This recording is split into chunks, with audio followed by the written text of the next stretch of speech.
नमस्कार दोस्तों, मेरा नाम है अंशुमन नायक और आप सभी का बहुत बहुत स्वागत है इंडियन डिफेंस न्यूज की डिफेंस टॉक सीरीज में,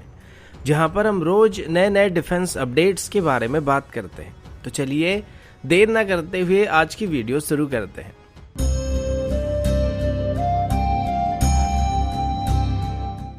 आज की पहली update multi role combat aircraft की टेंडर को लेके। वैसे इसको लेके अभी काफी सारा कंफ्यूजन क्रिएट हो चुका है कि इसमें 114 फाइटर जेट खरीदे जाएंगे या फिर 57 एयरक्राफ्ट को खरीदा जाएगा, क्योंकि कुछ दिन पहले इसको लेकर एक रिपोर्ट सामने आया था जिसे बिजनेस वर्ल्ड की तरफ से पब्लिश किया गया था और उनकी तरफ से बताया गया था कि अभी इंडियन एयरफोर्स की तरफ से अपनी मल्टी रोल कॉम्बैट एयरक्राफ्ट की टेंडर में खरीदे जाने वाले एयरक्राफ्ट की जो स्ट्रेंथ है उसको रिड्यूस करने का फैसला किया गया था। और उसके बाद ऐसा लगा था कि शायद अब इन फाइटर जेट को बैच में खरीदा जाएगा, यानी कि स्टैगर्ड मैनर में खरीदा जाएगा। लेकिन कल इसको लेके फाइनेंशियल एक्सप्रेस की तरफ से बताया गया था कि इंडियन एयरफोर्स की तरफ से ऐसा कोई भी प्लानिंग नहीं किया गया। पहले की तरह अभी भी 114 फाइटर जेट खरीदी जाएंगे। अब यहाँ पर कंफ्यूजन की सबसे बड़ा कारण ये कि दोनों मीडिया हाउस की तरफ से ये कोट किया जा रहा है कि उन्हें ये स्टेटमेंट इंडियन एयरफोर्स की तरफ से दिया गया था, यानी कि पहले बिजनेस वर्ल्ड की तरफ से कहा गया था कि उनको इंडियन एयरफोर्स की तरफ से बताया गया था कि वो अभी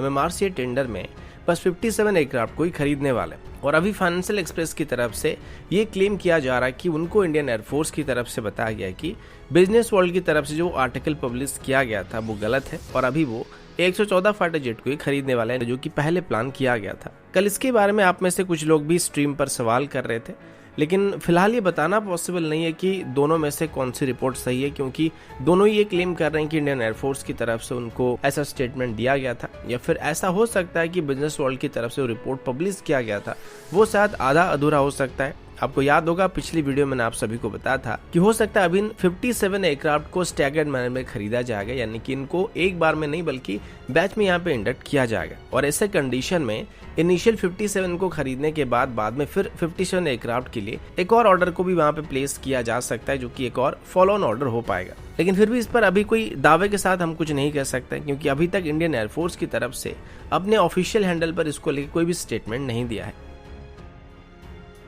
अगला अपडेट ड्रोन को लेके। कुछ दिन पहले कल्याणी स्ट्रेटेजिक सिस्टम लिमिटेड, जो कि कल्याणी ग्रुप का एक हिस्सा है, उनकी तरफ से एक मल्टी मिशन और मल्टी पेलोड सपोर्ट करने वाली ड्रोन को डिस्प्ले किया गया था। वैसे इसके बारे में काफी पहले से हिंट दिया गया था, लेकिन अभी ऑफिशियल इस ड्रोन को रिवील कर दिया गया। अभी इंडियन आर्मी की तरफ से इस ड्रोन की ट्रायल को भी शुरू कर दिया गया। इस ड्रोन का नाम भारत 150 रखा गया था, जो कि एक कार्गो ड्रोन की तरह काम कर सकता है। इसे स्पेशली आर्मी की रिक्वायरमेंट को ध्यान में रखकर डिजाइन और इंडिजिनसली डेवलप किया गया और इसे स्पेशली हाई एल्टीट्यूड में डिप्लॉय करने के लिए डिजाइन किया गया था। ये ड्रोन साइज में काफी बड़ा है और एक बार में लगभग 150 केजी तक की पेलोड को कैरी कर सकता है। इस ड्रोन में एक इंडिजिनस रेडियो कम्युनिकेशन सिस्टम और एक इनर्शियल नेविगेशन सिस्टम दिया गया है। साथ ही इसमें एंटी जैमिंग और एंटी स्पूफिंग जैसे कैपेबिलिटी दी जा रही है, जो कि इसे GPS डिनार्ड एनवायरनमेंट में सही से ऑपरेट करने में मदद कर सकता है। या एंटी ड्रोन सिस्टम के खिलाफ इसकी परफॉर्मेंस ज़्यादा बेहतर होने वाली है, क्योंकि जिस तरीके से हम दुश्मन की ड्रोन को नष्ट करने के लिए एंटी ड्रोन सिस्टम को डिप्लॉय करने वाले हैं,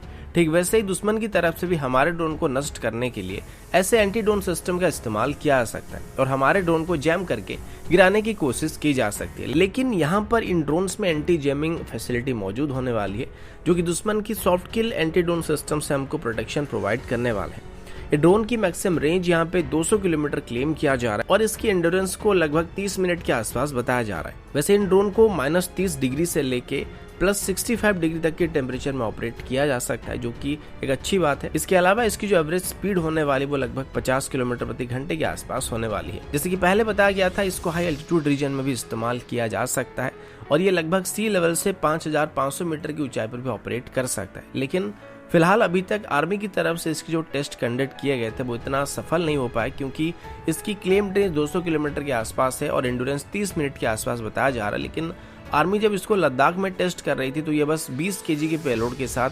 8.5 किलोमीटर के आसपास ही कवर कर पाया था। तो आगे चल के इसकी और भी टेस्ट को कंडक्ट करने का प्लान किया गया और तब जाके कि आर्मी की रिक्वायरमेंट को पूरा कर पाएगा नहीं, ये पता चलने वाला है। अगला अपडेट एमुनेशंस को लेके। अभी तक इंडियन आर्मी की बात करें, हमारी जो मेजर एमुनेशंस होते हैं इन ऑर्डिनेंस फैक्ट्री बोर्ड्स के द्वारा आर्मी को सप्लाई किया जाता है और आज तक स्मॉल आर्म्स से लेके हर कैलिबर की एमुनेशंस तक हर एक इक्विपमेंट को ऑर्डिनेंस फैक्ट्री बोर्ड्स के द्वारा मैन्युफैक्चर किया था और अभी तक कोई भी प्राइवेट डिफेंस सेक्टर कंपनी नहीं था जो कि लार्ज स्केल में ऐसे एमुनेशंस को मैन्युफैक्चर करे या एक्सपोर्ट करे या फिर आर्मी को सप्लाई कर पाए। लेकिन अभी अदानी डिफेंस की तरफ से दिए गए एक रिपोर्ट के मुताबिक यूपी में अभी अदानी डिफेंस की तरफ से एक बहुत ही बड़ी स्मॉल आर्म और एमुनेशन मैन्युफैक्चरिंग यूनिट को सेटअप करने का प्लान किया जा रहा है, जो कि एशिया का सबसे बड़ा एमुनेशन मैन्युफैक्चरिंग कॉम्प्लेक्स होने वाला है। इसके लिए अभी फ्राइडे को ही यूपी के गवर्नमेंट और अदानी डिफेंस के बीच एक ऑफिशियल एमओयू को साइन किया गया था, जिसमें इनिशियली अदानी डिफेंस यहाँ पे 1500 करोड़ इन्वेस्ट करने वाली है और इसे यूपी डिफेंस कॉरिडोर के कानपुर नोड के अंदर सेटअप करने का प्लान किया गया है, जहाँ पर अभी एक मॉडर्न एमुनेशन डेवलपमेंट और मैन्युफैक्चरिंग कॉम्प्लेक्स को सेटअप किया जाएगा और यहाँ पर सिर्फ स्मॉल आर्म्स नहीं बल्कि आगे चल के मीडियम कैलिबर की एमुनेशन और शॉर्ट रेंज के मिसाइल्स को भी मैन्युफैक्चर करने का प्लान किया जा रहा है। अभी इनिशियल लेवल में ये फैसिलिटी लगभग 250 एकड़ में बनाया जाने वाला है, जो कि आगे चल के शायद एक्सपैंड भी किया जा सकता है। ये फैसिलिटी बनने के बाद ये भारत को एमुनेशंस के सेक्टर में सेल्फ डिपेंडेंट तो बनाने ही वाला है, साथ ही आगे चल के भारत की डिफेंस एक्सपोर्ट को भी बढ़ाने में मदद करने वाला है, जो कि आगे चल के भारत को अपनी $5 बिलियन की डिफेंस एक्सपोर्ट टारगेट को हासिल करने में मदद करने वाला है। अगला अपडेट ब्रह्मोस मिसाइल को लेके, और अभी हम ब्रह्मोस मिसाइल को लेके 2 अपडेट्स को एक ही हेडलाइन के अंदर कवर करने वाले। सबसे पहले आपको याद होगा 9 मार्च को भारत की तरफ से एक्सीडेंटली ब्रह्मोस मिसाइल को फायर कर दिया गया था, जो कि पाकिस्तान की मियानचान रीजन में जाके गिरा था। अब अच्छी बात यह थी कि मिसाइल में कोई वॉरहेड मौजूद नहीं था और ये मिसाइल जहां पर गिरा था वहां पर कोई भी लोग मौजूद नहीं थे, जिस वजह से जानमाल का नुकसान नहीं हुआ था। अब इसके बाद एक इंक्वायरी भी बिठाया गया था और इसमें इंडियन एयरफोर्स के कुछ ऑफिसर्स को दोषी पाया गया था, जिनकी लापरवाही की वजह से मिसाइल गलती से फायर हो गया था। अब ये तो इंडियन एयरफोर्स की ऑफिशियल रिपोर्ट की बात थी, लेकिन इसके बाद आज तक पाकिस्तान इस सदमे से बाहर नहीं आ पाए और रिसेंटली इसको लेके बुलाए गए एक डिबेट में पाकिस्तानी पैनलिस्ट ब्रह्मोस मिसाइल की लॉन्च को लेके अलग अलग तरह के स्टेटमेंट दे रहे थे। कुछ को अभी भी लगता है कि मिसाइल भारत ने जानबूझकर पाकिस्तान के ऊपर फायर किया था और इसे वो पाकिस्तान की काउंटर कैपेबिलिटी को चेक करना चाहते थे या एयर डिफेंस सिस्टम के रिस्पांस टाइम को चेक करना चाहते थे,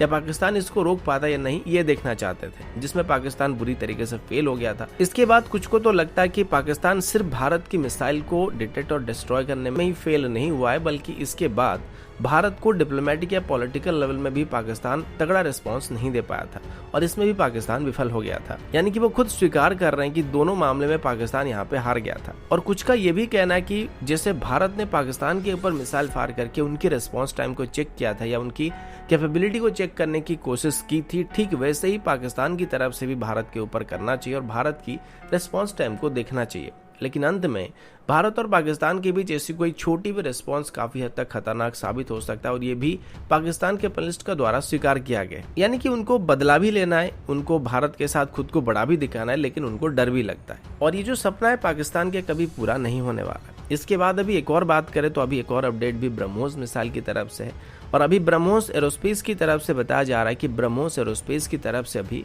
यूपी में अपनी नई फैक्ट्री को बहुत ही तेजी के साथ एस्टेब्लिश किया जा रहा है और आगे चल के यहाँ पर साल में 80 से 100 मिसाइल को बनाने का एम रखा गया और 2024 के बाद जब इसको फुली फंक्शनल कर दिया जाएगा तो यहाँ पर साल में 80 से 100 मिसाइल को बनाया जा सकता है, जो कि भारत की डोमेस्टिक डिमांड को पूरा करने के साथ साथ आगे चल के एक्सपोर्ट के लिए भी सफिशिएंट होने वाला है। तो दोस्तों अभी के लिए इतना ही, मिलता हूँ आपसे अगले वीडियो में, तब तक के लिए जय हिंद, वंदे मातरम।